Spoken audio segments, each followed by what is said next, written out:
महानगर की एक तंग गली और उस गली के आखिरी छोर पर एक सीलन भरा छोटा सा कमरा। मेज पर बिखरे हुए रिजेक्शन लेटर्स और एक खाली बटुआ जो 24 साल के आकाश की बेबसी का मजाक उड़ा रहे थे। 2 साल पहले वो आंखों में बड़े सपने लेकर इस शहर आया था, पर आज उसके पास मकान मालिक को देने के लिए किराए का कमरा बचाने तक के पैसे नहीं थे। आकाश थक चुका था, हार मान चुका था। उसने एक आखिरी खत अपने माता पिता के नाम लिखा, अपनी नाकामियों के लिए माफी मांगी। उसकी नजर छत के उस पुराने पंखे की कुंडी पर जाकर टिक गई। उसे लगा कि अब सब खत्म हो गया है। उसने अपनी अलमारी खाली करना शुरू किया ताकि जाने से पहले कमरा साफ कर सके। तभी दराज के सबसे पीछे के हिस्से में उसे एक धूल भरी पुरानी डायरी मिली, किसी पुराने किराएदार की डायरी।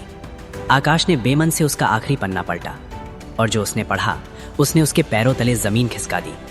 डायरी में लिखा था, आज 500वां रिजेक्शन मिला है, जेब खाली है और कल ये कमरा छोड़ना पड़ेगा, पर मैं हारूंगा नहीं, क्योंकि अंधेरा तब सबसे गहरा होता है जब सवेरा सबसे करीब होता है। डायरी के नीचे नाम लिखा था अभिमन्यु राज। आकाश के हाथ कांपने लगे। ये वही मशहूर लेखक थे जिन्हें पिछले साल देश का सबसे बड़ा साहित्य सम्मान मिला था।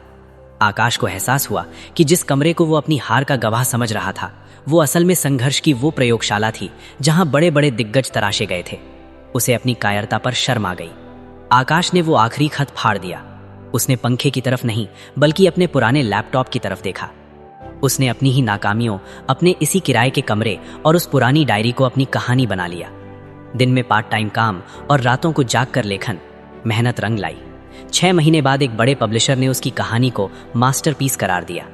1 साल बाद आकाश वही कमरा खाली कर रहा था, हार कर नहीं बल्कि अपनी कामयाबी के नए सफर पर निकलने के लिए।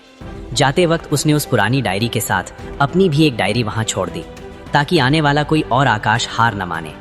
याद रखना दोस्तों, किराया सिर्फ कमरे का देना पड़ता है, सपनों की कीमत तो सिर्फ आपके संघर्ष और धैर्य से चुकाई जाती है।